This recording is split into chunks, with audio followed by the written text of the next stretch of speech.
from the foreign land of Minecraft.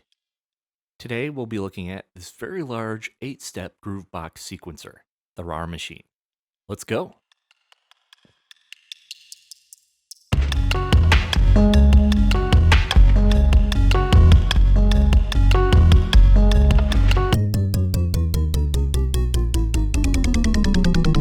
Here we have my Robots Are Red Groovebox. This is an 8-step lead-based sequencer with 2 switchable sound presets. It also has 8 steps for the kick, snare, and hi-hats. The tempo is set at the minute, but later on I'll show you how to adjust the tempo to a handful of different speeds. We have the master on-off. We have our 8-step lead bass line on the bottom. You can see the on-off levers for each step. This is our kick on the second level. You can also see the on-off levers. Our snare, which you can see has 2 note blocks per step, which I'll mention in a minute. And then we have the hi-hats up top, also with the on-off levers on each step. And you can hear that all 4 channels stay consistently in sync. Here I am turning this step on and off. You can see behind the glass there's a block moving to cut off that signal. And then I can change the notes of each individual step by tapping on the note blocks. You can see there's a color designated to each note for a little better visual feedback.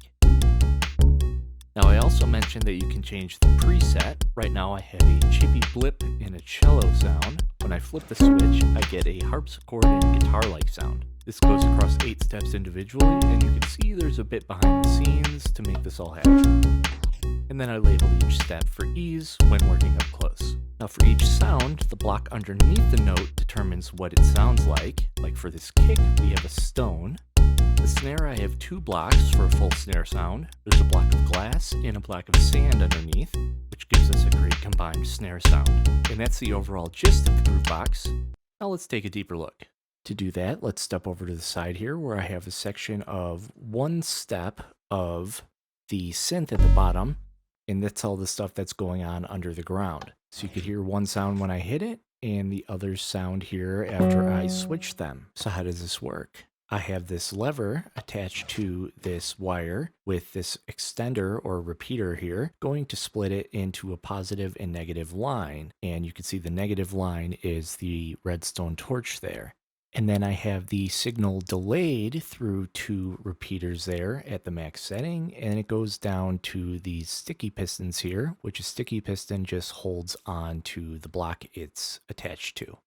But in order to not smash blocks together, we have to cut that signal off before the other pistons are fired. So we have to cut that off with that comparator there with the same signal that's being sent out to the pistons, which I have delayed at the max setting here so that it gives it time for one piston to get out of the way before the other one goes. As soon as that signal changes, the comparator shuts off on the one, making it retract, and the other one go. And it's retracting before the other one goes. And that is the changer. Now let's look at the sequencer.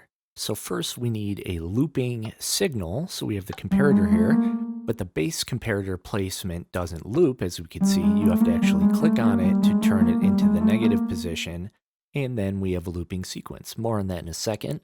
But first, to adjust the tempo, we have to do it between these repeaters here, between each note block. You can see I am changing it 1 step further, so it's going to go a little slower. And now we have these 2 repeaters in our sequence, and we have to adjust those. Let's see if I'm right. Yep, it's still in sequence.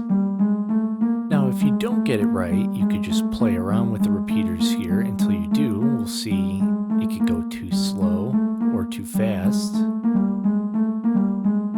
Then you'll notice when it gets into that nice sweet spot of the sequence repeating itself and looping and looping and looping and looping. So how do we mute each step then? That's real easy. We just have a sticky piston above it, and you could even put the lever right on the piston, or you could do what I have here and have a block in front with some wire, and you can see that the block going down cuts off that wire signal, and the wire even changes form there to where it's just going across instead of across and up. And we can do this to every track. And that is sequencing and mutes. Now I've also found you can mute by just muffling the top of the note block. Here we just have a note playing, and then if I push a block down to cover the top of the note block, we don't get any notes anymore. And then when I turn it back up, the notes will come out. And I've tried muffling the note shortly after it plays to give it a more plucky sound, but that didn't work. When the note plays, it just plays. Now let's hop over to this over here, where if you want more than just 2 different note options, you could add this rotational system here with any amount of blocks you want to add. How this works is it takes and pushes the block that's underneath the note block, and then it pushes a block over, pushes a block over, and pushes the row of blocks over. But I have to do it in a way that it does it in that order and not just all at once. So here's our note from the wool here, and I'm just going to go through and show all the sounds for right now. You can see how it's changing everything out. This is the hay bale, which gives us a banjo-like sound. This is some kind of prismarine lamp or something like that. I don't know. But it's just glass, same sound. This is dirt or any basically unassigned sound, a generic sound. We're going to get piano. That's same with nothing under the note block. This is sand that gives us that great snare. This is an ice block. This is a honeycomb. It's a flute-like thing. This is my favorite, the emerald block, which gives us a chippy-bitty sound. And that thud we heard there is from the stone of the piston. And this is a gold block. This is an iron block. This is wood. Gives us a nice cello-like sound. And back to the wool, which gives us a guitar sound. And I messed it up. Let's fix that real quick.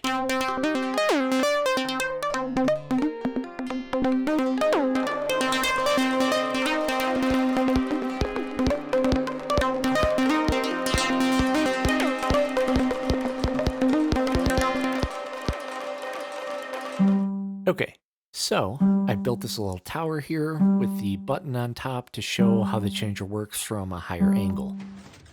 You can see that the lower one goes first, and then they go around in a circular fashion. And now there's these blocks here that cut off the signal because I need the piston to get out of the way before the next block comes. Because I have the signal delayed on the next piston, so it has a little bit of time, but that piston still has to get out of the way real quick. And we can see it's kind of just barely making it. But you can see that it does it right every time, unless you accidentally go way too fast like I did before and break it. And that is the multi-changer and all the sounds. And then you put all those things together per step and build a nice little structure around it, and you have a Groovebox. You could go 4, 8, 16 steps, whatever you want.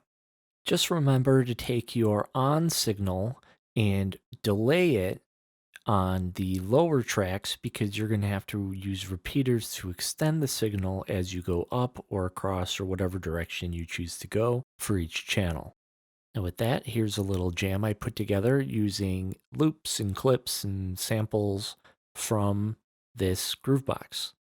Now, since there's not filters in the Groovebox, I did add some filters in post along with some EQ and compression and delay and reverb. And that's it. Enjoy.